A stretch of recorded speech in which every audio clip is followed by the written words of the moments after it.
ബിസ്മില്ലാഹിർ റഹ്മാനിർ റഹീം. ഒരു സമൂഹത്തിന്റെ, ഒരു സമുദായത്തിന്റെ സംസ്കാരം അവരുടെ ആരാധനയുമായി ബന്ധപ്പെട്ട് നിൽക്കുന്നു എന്നത് സത്യമാണ്. നമ്മെ സംബന്ധിച്ചിടത്തോളം നമ്മുടെ സംസ്കാരവും നമ്മുടെ നിലവാരവും നമ്മുടെ മതചിഹ്നവും നിസ്കാരം എന്ന് പറയുന്ന ഒരു മഹത്തായ കർമ്മമാണ് എന്നത് മറ്റിതര സമുദായങ്ങളുടെ ഇടയിൽ പോലും വളരെ പ്രചാരമുള്ള ഒരു കാര്യമാണ്. അള്ളാഹുവിന്റെ ഖുർആൻ പറഞ്ഞത് നിങ്ങൾ നല്ലവരാവണം, നിങ്ങൾ മറ്റുള്ളവരെ നന്നാക്കണം എന്നാണ്. അതായത് ഉത്തമ സംസ്കാരമുള്ളവരാണ് നിങ്ങൾ, ജനങ്ങളെ സംസ്കാരം പഠിപ്പിക്കേണ്ടവരുമാണ് നിങ്ങൾ. നമ്മുടെ ഉത്തമമായ സംസ്കാരം എന്നത് നമ്മുടെ നിസ്കാരമാണ്. നിസ്കാരം ഒരു മനുഷ്യനെ ആന്തരികമായും ബാഹ്യമായും ശുദ്ധീകരിക്കുന്നു എന്നതാണല്ലോ ഖുർആൻ പറഞ്ഞത്. ഇന്ന സ്വലാത്ത തൻഹാ അനിൽ ഫഹ്ശാഇ വൽ മുൻകർ എന്നാണല്ലോ. എല്ലാ മിളച്ചമായ മോശമായ കാര്യങ്ങളിൽ നിന്നും സ്വഭാവങ്ങളിൽ നിന്നും നിസ്കാരം അത് ശീലമുള്ള ഒരു മനുഷ്യനെ സംസ്കരിക്കുമെന്നാണ് ഖുർആൻ പറഞ്ഞിട്ടുള്ളത്. നിസ്കാരത്തിന്റെ ബാഹ്യ അർത്ഥത്തിലുള്ള അതിന്റെ നിബന്ധനകളിൽ, ഷർത്തുകളിൽ ശാരീരിക ശുദ്ധി വളരെ നിർബന്ധിതമായി വരുന്ന കാര്യമാണ്. നിർബന്ധിതമായ അവസ്ഥയാണ്. ശാരീരിക ശുദ്ധി വളരെ നിർബന്ധമായിട്ടുള്ള രീതിയിലാണ് ഇസ്ലാം അവതരിപ്പിച്ചിട്ടുള്ളത്. നിസ്കാരത്തിന്റെ ഷർത്താണ്. അപ്പോൾ ശുദ്ധി എന്നതിലേക്ക് നിസ്കാരം മനുഷ്യനെ എത്തിക്കാണ്. അത് നല്ല സംസ്കാരത്തിലേക്ക് എത്തിക്കുകയാണ്. അതുവഴി ഒരു സമൂഹത്തിന്റെ സംസ്കാരവും അവരുടെ ജീവിതത്തിന്റെ പുരോഗതിയുമാണ് ഇസ്ലാം സാക്ഷ്യപ്പെടുത്തുന്നത്. അള്ളാഹുവിന്റെ ഖുർആനിൽ ഒരു ആയത്ത്, സൂറത്ത് ആൽ ഇമ്രാനിന്റെ ഏകദേശം 110-ാമത്തെ ആയത്തിൽ നമുക്ക് കാണാൻ കഴിയും. കൂന്തും ഖൈറ ഉമ്മത്തിൻ ഉഖ്രിജത് ലിന്നാസ് എന്ന് പരിശുദ്ധ ഖുർആൻ. ജനങ്ങളുടെ പ്രയോജനത്തിന് വേണ്ടി നിങ്ങളെ ഉത്തമ സമൂഹമാക്കിയിരിക്കുന്നു എന്ന. അപ്പോൾ നമ്മൾ ഉത്തമരാകുന്നതിന്റെ ഒരു ഗുണം നമ്മുടെ ചുറ്റുവട്ടത്തുള്ള മറ്റു ജനങ്ങൾക്കും കൂടി കിട്ടുകയാണ്. പല ഖുർആൻ വ്യാഖ്യാന ഗ്രന്ഥങ്ങളിലും കാണപ്പെടുന്ന ഒരു ഹദീസ് ഞാൻ സാന്ദർഭികമായും ഇവിടെ സൂചിപ്പിക്കുകയാണ്. ഒരു സത്യവിശ്വാസിയായ മനുഷ്യന്റെ നിസ്കാരത്തിന്റെ അനുഗ്രഹം, ആ നിസ്കാരത്തിന്റെ കാവൽ, അവൻ താമസിക്കുന്ന, അവൻ ഈ കർമ്മം നിർവഹിക്കുന്ന ഭവനത്തിന്റെ 4 കോടികളിൽ നിന്നും 25 വീതം വീടുകളെ എണ്ണിയാൽ ആ വീടിന് ചുറ്റും താമസിക്കുന്ന 100 വീട്ടുകാർ, നിസ്കാരക്കാരന്റെ വീടിന്റെ ചുറ്റിലുമുള്ള 100 അയൽവാസികൾക്ക് ഈ നിസ്കാരക്കാരന്റെ നിസ്കാരം കാവലാണെന്ന് പരിശുദ്ധ റസൂൽ സല്ലല്ലാഹു അലൈഹി വസല്ലം തങ്ങൾ പഠിപ്പിക്കുന്ന ഒരു ഹദീസ് നമുക്ക് കാണാൻ കഴിയും. അത്രത്തോളം നിസ്കാരം നമ്മുടെ മുന്നിൽ ഒരു വലിയ അത്ഭുതം തീർക്കുകയാണ്.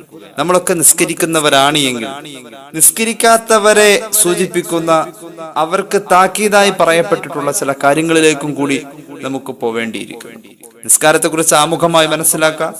അള്ളാഹുവിന് വഴിപ്പെടാൻ വന്നിട്ടുള്ള ഈ ഭൂമിയിൽ എത്തിയിട്ടുള്ള മനുഷ്യരാവട്ടെ ജിന്നുകളാവട്ടെ ഏത് വിഭാഗത്തിൽപ്പെട്ടവരാണെങ്കിൽ പോലും അവരുടെ ശരീരം കൊണ്ട് ചെയ്യുന്ന കർമ്മങ്ങളിലെ ഏറ്റവും പുണ്യകരമായ കർമ്മം നിസ്കാരമാണെന്നാണ് ഇസ്ലാമിക കർമ്മശാസ്ത്രം പഠിപ്പിക്കുന്നത്. അഫ്ദലുൽ ഇബാദത്തിൽ ബദനിയത്തി കുല്ലിഹ അസ്വലാ എന്നാണ്.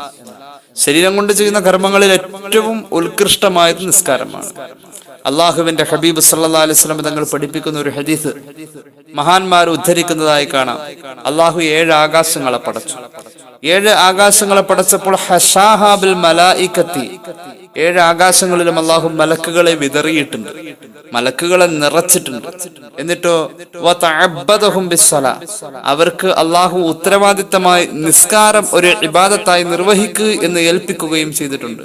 ഫലാ യഫ്തറൂന സാഅ, ഒരു നിമിഷം പോലും ഈ മലക്കുകൾക്ക് ഇത്രയും നാൾ നിസ്കരിച്ചിട്ടും ഇനിയേറെ നിസ്കരിക്കാൻ ഉണ്ടായിട്ടും നിസ്കരിച്ചതിന്റെ പേരിൽ ക്ഷീണം അനുഭവപ്പെട്ടിട്ടില്ല. അങ്ങനെ ക്ഷീണിതരായി നിസ്കരിക്കാത്ത അവസ്ഥയിൽ അക്ഷീണം അവരുടെ നിസ്കാര നിർവഹണത്തെ അള്ളാഹു ഉദ്ദേശിച്ച കാലയളവ് വരെ, ലോകാവസാനം വരെ അങ്ങോട്ട് അവർ നിസ്കരിച്ച് തുടരൂ എന്ന രീതിയിൽ ആകാശങ്ങളെ അള്ളാഹു ചന്തമാക്കിയിരിക്കുകയാണ്, മനോഹരമാക്കിയിരിക്കുകയാണെന്ന് മഹാനായ അഷ്റഫുൽ ഖൽഖ് ത്വാഹ റസൂലുള്ളാഹി സ്വല്ലല്ലാഹു അലൈഹി വസല്ലം തങ്ങൾ പഠിപ്പിക്കുകയാണ്. അപ്പോൾ അള്ളാഹു ഏറ്റവും കൂടുതൽ ഇഷ്ടപ്പെടുന്ന ഒരു കർമ്മമായതുകൊണ്ടാണ് മലക്കുകളിൽ ഒരു വിഭാഗം തന്നെ 7 ആകാശങ്ങളെയും അനുഗ്രഹീതമാക്കി അവരുടെ സാന്നിധ്യം കൊണ്ട് നിസ്കാര നിർവഹണം ഇങ്ങനെ നടന്നുകൊണ്ടിരിക്കുന്നു. അള്ളാഹു വളരെ ഇഷ്ടപ്പെട്ട കർമ്മമാവുമ്പോൾ അത് മറ്റുള്ളവരോട് ചെയ്യണം എന്ന് അള്ളാഹു നിർബന്ധമാക്കി പറയുമ്പോൾ അത് സംബന്ധമായി നാം മനസ്സിലാക്കുക, പരിശുദ്ധമായ ഇസ്ലാം പഠിപ്പിക്കുന്ന വിചാരണയുടെ ലോകത്തെക്കുറിച്ച്, മഹ്ശറയെ കുറിച്ച് ഓർക്കുമ്പോൾ ആദ്യമായി അവിടെ വിചാരണ ചെയ്യപ്പെടുന്ന കർമ്മവും നിസ്കാരമാണ് എന്ന് നാം മനസ്സിലാക്കുക. അള്ളാഹു നമുക്ക് നല്ല മറുപടി പറയാൻ തൗഫീഖ് ചെയ്യട്ടെ. ഇമാം അബൂദാവൂദിന്റെ സുനനിൽ ഒരു ഹദീസ് കാണാം. സയ്യിദുന അബൂ ഹുറൈറ തങ്ങളെ തൊട്ട് നിവേദനം. മഹാൻ പറയുകയാണ്, അള്ളാഹുവിന്റെ ഹബീബ് സല്ലല്ലാഹു അലൈഹി വസല്ലം തങ്ങൾ പറയുന്നതായി ഞാൻ കേട്ടിട്ടുണ്ട്. ഇന്ന അവ്വല മാ യുഹാസബു ബിഹിൽ അബ്ദു യൗമൽ ഖിയാമത്തി മിൻ അമലിഹി സ്വലാത്തുഹു. നാളെ അള്ളാഹുവിന്റെ കോടതിയിൽ ഒരു മനുഷ്യനെ വിസ്തരിക്കുമ്പോൾ അവന്റെ കർമ്മങ്ങളിൽ നിന്നും ആദ്യം വിസ്തരിക്കപ്പെടുന്നത് നിസ്കാരമാണെന്ന് പരിശുദ്ധ റസൂൽ സല്ലല്ലാഹു അലൈഹി വസല്ലം. ഫഇൻ സ്വലുഹത്, നിസ്കാരത്തിന്റെ കാര്യത്തിൽ അവന് കൃത്യമായും വ്യക്തമായും ഉത്തരം ഉണ്ടെങ്കിൽ, അവനെ വിസ്തരിക്കപ്പെടുമ്പോൾ നിസ്കാരത്തിന്റെ കാര്യത്തിൽ തൃപ്തികരമായ ഒരു ആൻസർ അവിടെ വരുന്നുണ്ട് എങ്കിൽ ഫഖദ് അഫ്ലഹ വ അൻസഹ, എല്ലാ അർത്ഥത്തിലും ആ മനുഷ്യൻ വിജയിച്ചു.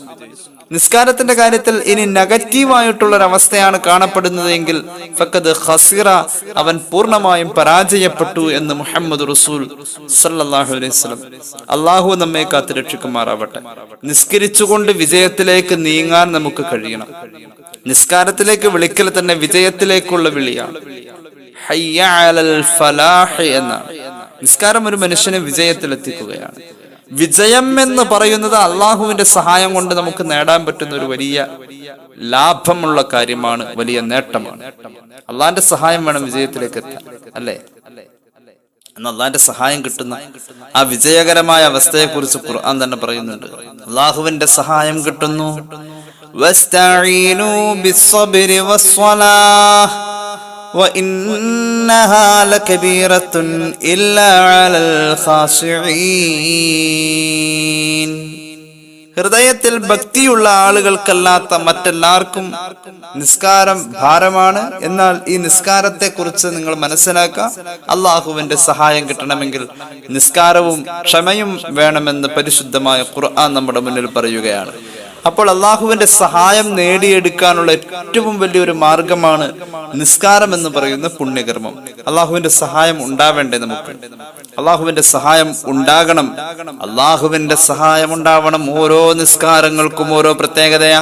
അത് ഫർള് എന്ന തലത്തിലൂടെ ആലോചിച്ചാലും നമുക്ക് അതിന്റെ പ്രത്യേകതകൾ കാണാൻ കഴിയും. സുന്നത്തുകളുടെ തലത്തിൽ ആലോചിച്ചാലും നമുക്ക് പ്രത്യേകതകൾ കാണാൻ കഴിയും. ധാരാളം പ്രത്യേകതകളുണ്ട്. നമുക്ക് തഹജ്ജുദ് നിസ്കരിക്കാം. അല്ലാഹു തൗഫീഖ് ചെയ്യുമാറാവട്ടെ. അല്ലാഹുവിന്റെ ഹബീബ് സല്ലല്ലാഹു അലൈഹി വസല്ലമ തങ്ങൾ പഠിപ്പിക്കുന്ന ഒരു ഹദീസ് കാണാം. ഇമാം ജലാലുദ്ദീൻ സുയൂത്തി അവിടുത്തെ ജാമിഉൽ ഹദീസിൽ രേഖപ്പെടുത്തുന്നുണ്ട്. മഹാനായ ഇമാം ബൈഹഖി അവിടുത്തെ സുനനുൽ കുബറയിൽ രേഖപ്പെടുത്തുന്നു. അലൈക്കും ബിഖിയാമിൽ ലൈൽ, രാത്രിയിലെ ഉറക്കത്തിൽ നിന്നും എഴുന്നേറ്റ് വന്നിട്ടുള്ള തഹജ്ജുദ് നിസ്കാരത്തെ നിങ്ങൾ ലാസിമാക്കണേ, ദായിമാക്കണേ എന്ന് പരിശുദ്ധ റസൂൽ മുഹമ്മദ് മുസ്തഫ സല്ലല്ലാഹു അലൈഹി വസല്ലം. തഹജ്ജുദ് നിസ്കാരം പതിവുള്ളവർക്ക് 5 നേട്ടങ്ങൾ ഉണ്ട്. തഹജ്ജുദ് പതിവായി നിസ്കരിക്കുന്നവർക്ക് ലഭിക്കുന്ന 5 നേട്ടങ്ങൾ. ഒന്നാമത്തേത് ഫഇന്നഹു ദഅബു സ്വാലിഹീന ഖബലകും, നിങ്ങളുടെ മുന്നേ ജീവിച്ചു പോയ സ്വാലിഹീങ്ങളുടെ ഒരു സ്വഭാവമാണ് തഹജ്ജുദ് നിസ്കാരം. അതിനർത്ഥം എന്താ? സ്വാലിഹീങ്ങളാവുക എന്ന ദൗത്യത്തിൽ അതിന് മാനദണ്ഡമാക്കപ്പെട്ടിട്ടുള്ള ഒരു കാര്യം, സ്വാലിഹായ മനുഷ്യനാണോ അവൻ തഹജ്ജുദ് നിസ്കരിക്കും എന്നാണ്. അപ്പൊ നിങ്ങൾ തഹജ്ജുദ് നിസ്കരിച്ചാൽ സ്വാലിഹീങ്ങളുടെ അടയാളം നിങ്ങളിലുണ്ട്, നിങ്ങളെ സ്വാലിഹീങ്ങളിൽ ചേർക്കപ്പെട്ടു. സ്വാലിഹീങ്ങളിൽ ചേർക്കപ്പെടാന്നത് വലിയ കാര്യമാണ്. സയ്യിദുനാ യൂസുഫ് നബി അലൈഹിസ്സലാത്തു വസ്സലാമിന്റെ ദുആ പോലും ഖുർആൻ പറഞ്ഞത് എന്താ? യൂസുഫ് നബി മാത്രമല്ല അങ്ങനെ ദുആ ചെയ്തേക്കുന്നത്, എല്ലാവരും ദുആ ചെയ്തിട്ടുണ്ട്, നമ്മളോട് ദുആ ചെയ്യാൻ പറഞ്ഞിട്ടുണ്ട്.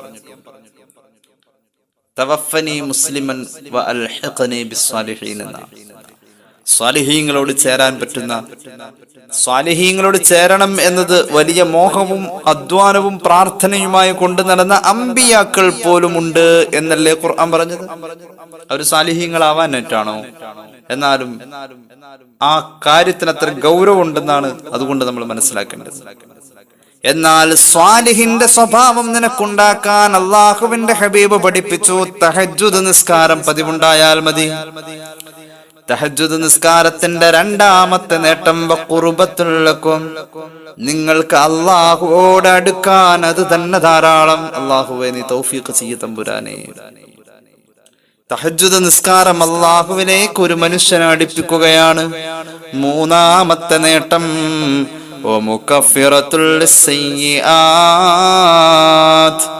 തഹജ്ജുദ് നിസ്കരിച്ചു കൊണ്ടിരുന്നാൽ മതി, ചെയ്ത തെറ്റുകൾ നമ്മൾ മറന്നിട്ടുണ്ട്. മറക്കാത്ത അല്ലാഹു റബ്ബുൽ ഇസ്സത്ത് നമ്മൾ മറന്നാലും നമ്മൾ ഓർത്തു വെച്ചാലും നമ്മൾ തഹജ്ജുദ് നിസ്കരിച്ചു കൊണ്ടേയിരുന്നാൽ മതി. തഹജ്ജുദ് നിസ്കാരം പതിവുള്ളവന്റെ പാപങ്ങൾ അല്ലാഹു പൊറുക്കുമെന്ന് മുഹമ്മദ് റസൂൽ സ്വല്ലല്ലാഹു അലൈഹി വസല്ലം. നമ്മുടെ പാപങ്ങൾ അല്ലാഹു ഇങ്ങനെ പൊറുത്തുകൊണ്ടിരിക്കും. ഇന്ന് തഹജ്ജുദ് നിസ്കരിച്ച ആൾക്ക് ധാരാളം പാപങ്ങൾ അല്ലാഹു പൊറുത്തിട്ടുണ്ട്. നാളെ നിസ്കരിക്കുന്നവന് വീണ്ടും പൊറുക്കും. അങ്ങനെ പൊറുത്തുകൊണ്ടിരിക്കും. അത് പൊറുക്കണേ ഇത് പൊറുക്കണേ ചോദിച്ചില്ലെങ്കിൽ അല്ലാഹു പൊറുക്കും. തഹജ്ജുദ് നിസ്കാരത്തിന്റെ നാലാമത്തെ നേട്ടമോ മുൻഹാത്തുൻ അനിൽ ഇസ്മി, തഹജ്ജുദ് നിസ്കരിച്ചാൽ പിന്നെ പിറ്റേ പകലിൽ ആ മനുഷ്യന് പാപം ചെയ്യാൻ കഴിയൂല. അങ്ങനെയാണ് അതിനർത്ഥം. പാപം ചെയ്യാൻ പറ്റൂല, പാപത്തെ തൊട്ട് തടഞ്ഞു നിർത്തും. തഹജ്ജുദ് നിസ്കാരത്തിന്റെ അഞ്ചാമത്തെ നേട്ടം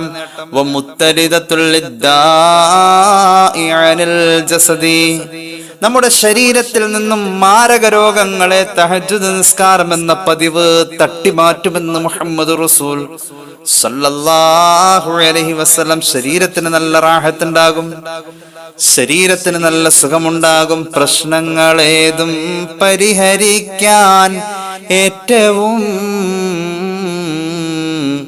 ഉതകുന്നതാ നിസ്കാരമെന്ന നിയമവും അമലും കബൂലാകുന്നതിനിതു വേണ്ടതാ. പ്രാർത്ഥനയ്ക്ക് ഇജാബത്തും ഇതിൽ ബന്ധിച്ചതാ. ഇതുകൊണ്ട് ജസദിന് റാഹത്തും ലഭിക്കുന്നതാ. കൂടാതെ റിസ്ഖിൽ ബറക്കത്തും കാണുന്നതാ. അല്ലാഹു തൗഫീഖ് ചെയ്യട്ടെ. അപ്പൊ നിസ്കരിക്കണം. ഇനി നോക്കണം, ഇതൊക്കെ സുന്നത്ത് നിസ്കാരത്തെ കുറിച്ച് നമ്മളിപ്പോ ഒരു ഉദാഹരണം പറഞ്ഞത്. ഓരോ നിസ്കാരത്തിനും അതിൻ്റെതായ നേട്ടങ്ങളുണ്ട്. അള്ളാഹു സൗകര്യവും തൗഫീഖും തന്നാൽ പിന്നീട് ഏതെങ്കിലും സമയങ്ങളിലൊക്കെ ഓരോ നിസ്കാരത്തിന്റെയും നേട്ടങ്ങൾ നമുക്ക് പ്രത്യേകം സംസാരിക്കാം. അള്ളാഹു തൗഫീഖ് ചെയ്ത് അനുഗ്രഹിക്കുമാറാവട്ടെ. ഏതായാലും നിസ്കാരത്തിന്റെ വിഷയത്തിൽ ഉഴപ്പ് കാണിക്കുന്ന ആളുകൾ ഒന്ന് പഠിക്കേണ്ട കുറച്ച് കാര്യങ്ങളാണ് നിസ്കാരത്തിന്റെ ഗൗരവം എന്ന ഈ ശീർഷകത്തിൽ നമുക്ക് സംസാരിക്കാനുള്ളത്. അള്ളാഹുവിന്റെ ഹബീബ് പഠിപ്പിച്ചുള്ള ഇമാം ഗസാലി രേഖപ്പെടുത്താണ്, അവ്വലു മാ തസ്വദ്ദു യൗമൽ ഖിയാമത്തി വുജൂഹു താരിഖിസ് സ്വലാഹ്. ഖിയാമത്ത് നാളിൽ മുഖം കറുത്ത കുറെ ആളുകളെ കാണാൻ കഴിയും. അത് ഓരോരോ തെറ്റിന്റെ പേരിലായിരിക്കും. ചിലരുടെ മുഖത്ത് നോക്കിയാൽ സീമാഹും ഫീ വുജൂഹിഹിം മിൻ അസരി സുജൂദ്, ചിലരുടെ മുഖത്ത് നോക്കിയാൽ സുജൂദിന്റെ വെളിച്ചം കാണാൻ കഴിയും. പിന്നെയോ ചിലരുടെ മുഖത്ത് നോക്കിക്കഴിഞ്ഞാൽ അവരുടെ നെറ്റിത്തടത്തിലും മുഖത്തുമൊക്കെ അവരുടെ പാപങ്ങൾ കാണാൻ പറ്റും എന്നാണ് ഖുർആൻ പറഞ്ഞിട്ടുള്ളത്. പാപങ്ങൾ കാണാൻ പറ്റും, അവരെ തിരിച്ചറിയാൻ കഴിയും.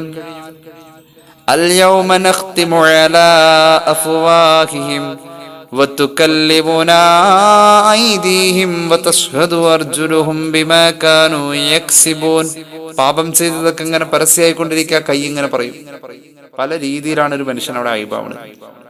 കൈ വിളിച്ചു പറയാണ് ആ കൈ ചെയ്ത തെറ്റ്, കാല് വിളിച്ചു പറയും കാല് ചെയ്ത തെറ്റ്. ഇങ്ങനെ ഓരോ തെറ്റുകളും ഓരോ അവയവങ്ങളും വിളിച്ചു പറയുന്ന മഹ്ശറയാണ്. ഓരോ തെറ്റും ഓരോ അവയവങ്ങളും വിളിച്ചു പറയും.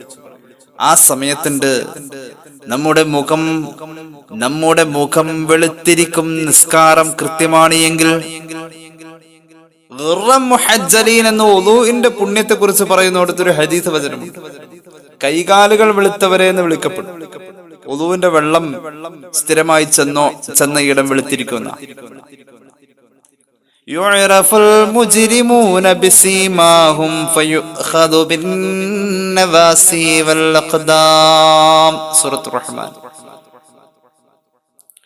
കുറ്റകൃത്യങ്ങൾ ചെയ്തവരെ അവർ ചെയ്ത കുറ്റകൃത്യങ്ങളുടെ അടയാളങ്ങൾ ശേഷിച്ചു നിൽക്കുന്ന, അതനുസരിച്ച് കുറ്റകൃത്യം ചെയ്തവരെ അവരുടെ കൈകാലുകളിലും അതുപോലെ അവരുടെ കുടുമയിലും ഒക്കെ പിടിച്ചിട്ട് അള്ളാഹു വലിച്ചിഴച്ചു കൊണ്ടുവരാൻ മലക്കുകളോട് ഉത്തരവിടുന്ന, കുറ്റകൃത്യം ചെയ്തവരുടെ കുറ്റങ്ങൾ ഓരോ അടയാളങ്ങളിലൂടെ തിരിച്ചറിയുന്ന മഹ്ശറയാണ്. ഹബീബ് പഠിപ്പിക്കുകയാണ്, അങ്ങനെ ഓരോ കുറ്റകൃത്യങ്ങളും ഓരോ അടയാളങ്ങളായി പ്രത്യക്ഷമാകുമ്പോൾ, പ്രകടമാകുമ്പോൾ ആദ്യം പ്രകടമാകുന്ന അടയാളം എന്താണെന്നറിയോ? അവ്വലു മാ തസ്വദു യൗമൽ ഖിയാമത്തി വുജൂഹു താരിഖിസ് സ്വലാഹ്.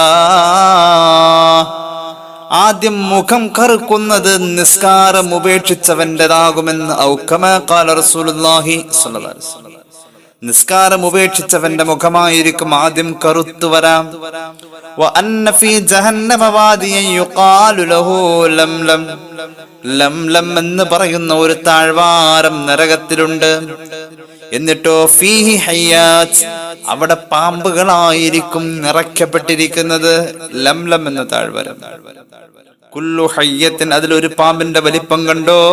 അള്ളാഹുവിന്റെ ഹബീബ് പറയാ, അതിൽപ്പെട്ട ഓരോ പാമ്പിന്റെയും വലിപ്പം ബിസഖനി റഖബത്തിൽ ബഈരി, ഒരു ഒട്ടകത്തിന്റെ കഴുത്ത് പോലെ ദൃഢമായിരിക്കും.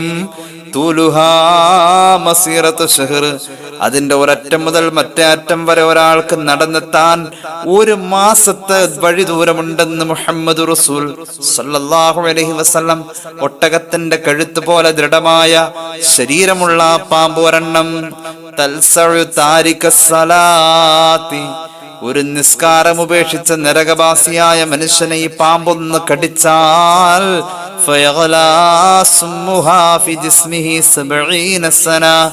70 കൊല്ലമാ ഒരു കടിയുടെ കട്ടഴപ്പ്, ഒരു വേദന ശരീരത്തിലുണ്ടാവാ. ആ വിഷമങ്ങ് ശരീരത്തിൽ കിടന്ന് തിളക്കാൻ തുടങ്ങും. ഒരൊറ്റ കടിക്ക് 70 കൊല്ലമാണ്. അവസാനം ഈ പാമ്പിന്റെ കടിയേറ്റ വിഷം നിറഞ്ഞിരിക്കുന്ന ശരീരം അങ്ങ് ഉരുകാൻ തുടങ്ങും. പിന്നെ പാമ്പിന്റെ കടിയേറ്റ ഈ ശരീരം അങ്ങനെ ഉരുകി ഉരുകി ഒലിച്ചു പോകുമെന്ന് മുഹമ്മദ് മുസ്തഫ സല്ലല്ലാഹു അലൈഹി വസല്ലം. ഇമാം ഗസാലി ഇത് രേഖപ്പെടുത്തുന്നതായി കാണാം. അത്ര ഗൗരവമാണ് ഈ നിസ്കാരത്തിന്റെ വിഷയം. മഹാനവറുകൾ വീണ്ടും പറയുന്നത് കാണാം.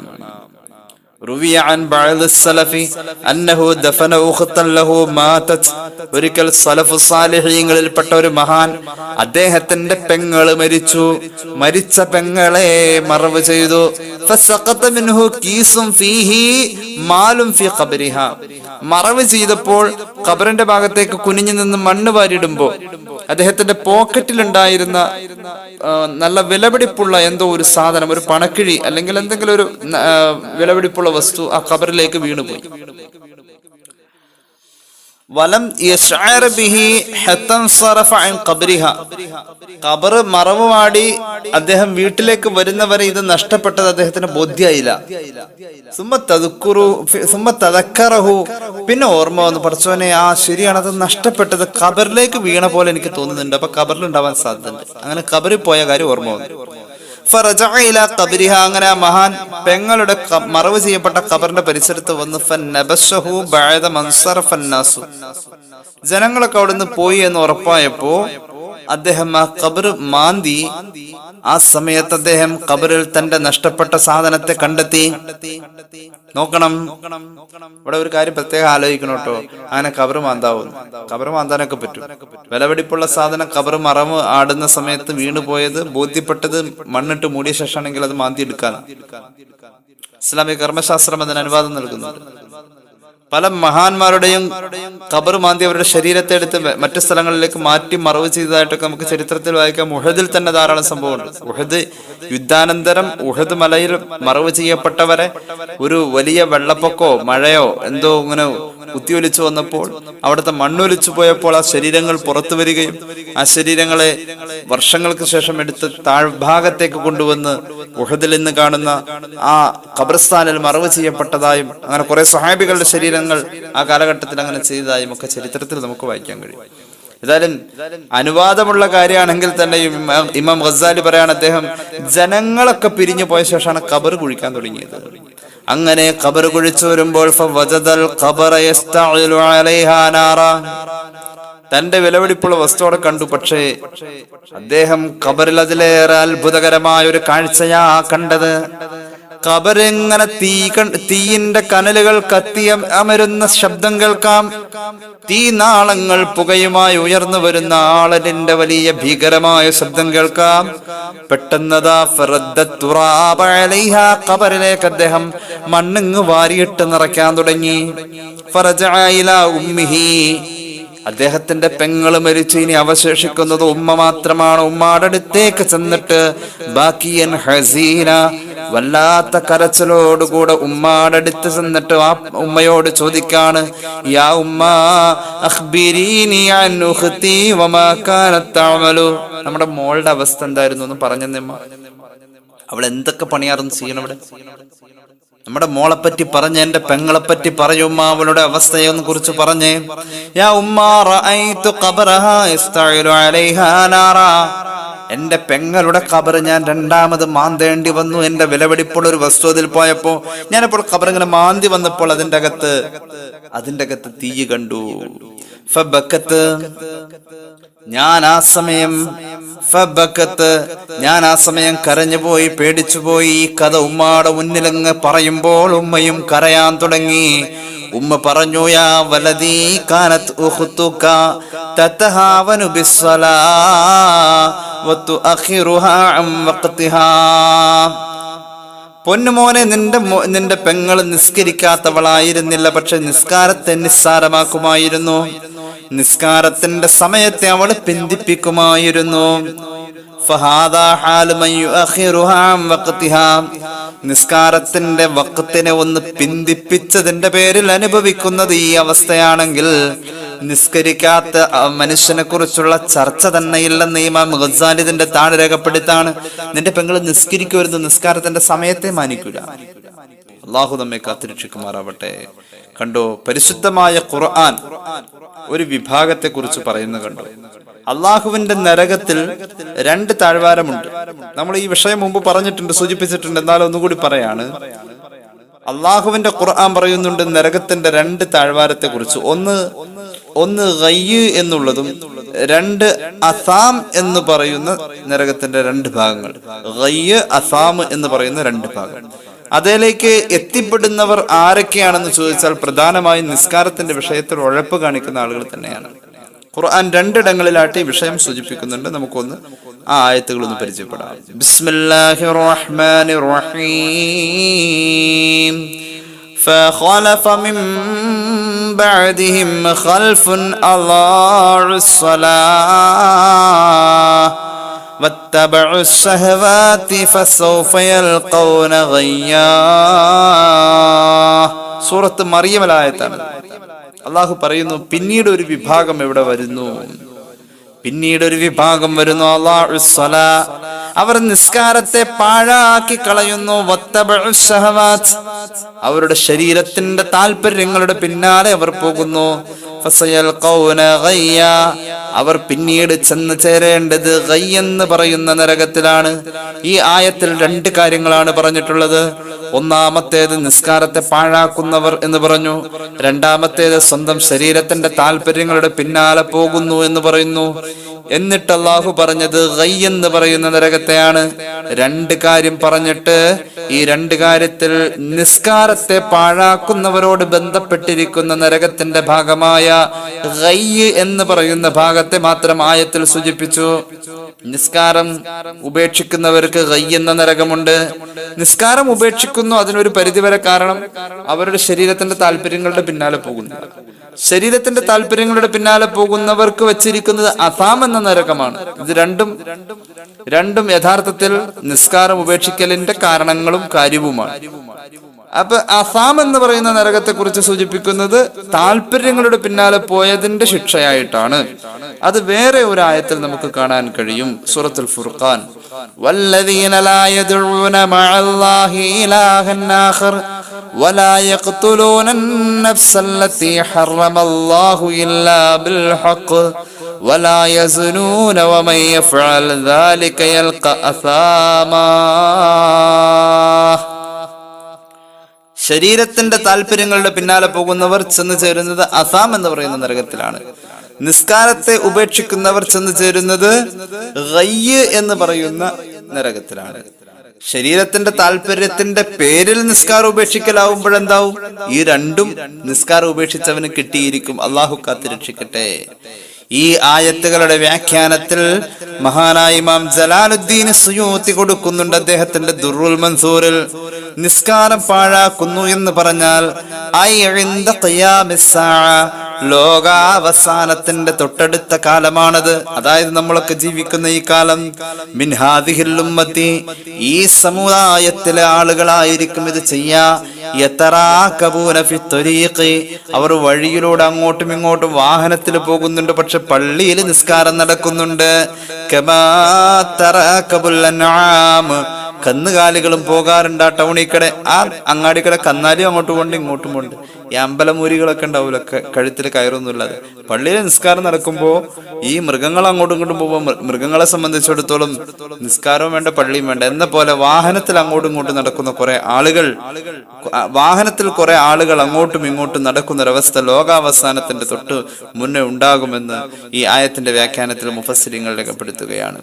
ലാ യസ്തഹ്യൂന മിനന്നാസ്, അവർക്ക് ജനങ്ങളോട് നാണമില്ല. ജനങ്ങൾ കാണുന്നില്ല, മനുഷ്യന്മാര് കാണുന്നുണ്ടല്ലോ, ഞാൻ നിസ്കരിക്കാതെ ഇങ്ങനെ നടക്കുന്നത് മനുഷ്യന്മാര് കാണുന്നുണ്ടല്ലോ എന്നൊരു വിചാരം അവരെ സംബന്ധിച്ചിടത്തോളം ഒരു പ്രശ്നമല്ല. മാത്രവുമല്ല വലാ യഖാഫൂന മിനല്ലാഹി ഫിസ്സമാ, ഞാൻ ഇങ്ങനെ നിസ്കരിക്കാതെ അങ്ങോട്ടും ഇങ്ങോട്ടും വാഹനത്തിൽ നടക്കുമ്പോൾ അള്ളാഹുവിന്റെ ശിക്ഷ ആകാശത്തിൽ നിന്നും ഇറങ്ങി വരുമോ എന്ന ഭയവും അവർക്ക് ഇല്ലെന്ന് മഹാന്മാരായ മുഫസ്സിരീങ്ങൾ രേഖപ്പെടുത്തുകയാണ്. ഇവർ ചെന്നു ചേരുന്നത് എവിടെയാണെന്നറിയുമോ? ഗയ്യ് അസാം എന്ന നരകത്തിലാണെന്ന് പരിശുദ്ധ ഖുർആൻ. അല്ലാഹുവിന്റെ ഹബീബ് സല്ലല്ലാഹു അലൈഹി വസല്ലമ തങ്ങൾ പറയുകയാണ്, ലൗ അന്ന സഖറതൻ സനത 10 അവാഖ്, 10 ഊഖിയ ഭാരമുള്ള ഒരു പാറക്കല്ല് ഉരുട്ടി നരകത്തിന്റെ അരികിൽ നിന്നും 10 ഊഖിയ ഭാരമുള്ള ഒരു കല്ല് ഉരുട്ടി താഴേക്ക് വിട്ടു കഴിഞ്ഞാൽ മാ ബലഗത് ഖഅറഹാ 70 ഖരീഫ, ഈ ഗയ്യ് അസാം എന്ന് പറയുന്ന ഈ നരകത്തിന്റെ ഭാഗത്തിന്റെ അടിയിലേക്ക് എത്താൻ 70 വർഷം വേണ്ടി വരുന്നു. 70 കൊല്ലം കഴിഞ്ഞാണ് ആ കല്ല് ഗയ്യ് അസാമിലെത്താ. ഖുൽതു, മഹാനായ അബൂ ഉമാമ റളിയല്ലാഹു അൻഹു പറയുകയാണ്, ഹബീബായ പ്രവാചകൻ ഇത്രയും അങ്ങ് പറഞ്ഞപ്പോൾ സല്ലല്ലാഹു അലൈഹി വസല്ലം ഞാൻ എഴുന്നേറ്റ് നിന്നിട്ട് ചോദിച്ചു, വമാ ഗയ്യും വ അസാം യാ റസൂലല്ലാഹ്, നബിയെ ഗയ്യ് എന്ന് പറഞ്ഞാൽ എന്താ, അസാം എന്ന് പറഞ്ഞാൽ എന്താ? നഹ്റാനി ഫി അസ്ഫലി ജഹന്നം, നരകത്തിന്റെ ഏറ്റവും താഴെയുള്ള 2 പുഴകളാണത്. യസീലു ഫീഹാ സദീദു അഖിലിന്നാർ, നരകത്തിൽ കിടന്ന് ജീർണിച്ച് വീർത്ത് കെട്ടുന്ന ശരീരം പൊട്ടിത്തെറിക്കുമ്പോൾ പുറത്തേക്ക് വരുന്ന ചീഞ്ചലവും ചലവുമെല്ലാം ഒരു പുഴയായി ഒഴുകിപ്പോകുന്നത് ഈ ഗയ്യ് അസാം എന്ന് പറയുന്ന നരകത്തിന്റെ ഭാഗത്ത് കൂടിയാണ്. നരകവാസിയുടെ ശരീരം ചീർത്തിട്ട് പൊട്ടിത്തെറിച്ചു വരുന്ന ചീഞ്ചലമുണ്ടല്ലോ, ആ ചീഞ്ചലത്തിന്റെ 2 നദികളാണ് അബൂ ഉമാമ ഈ ഗയ്യ് അസാം എന്ന് പറയുന്ന നരകത്തിന്റെ ഭാഗമെന്ന് മുഹമ്മദ് റസൂൽ സല്ലല്ലാഹു അലൈഹി മുഹമ്മദ് സല്ലല്ലാഹു അലൈഹി വസല്ലം. നിസ്കാരത്തിന്റെ ഈ ഗൗരവത്തെ നമ്മൾ എല്ലാവരും മനസ്സിലാക്കണ്ടേ. അല്ലാഹു തൗഫീഖ് ചെയ്യട്ടെ.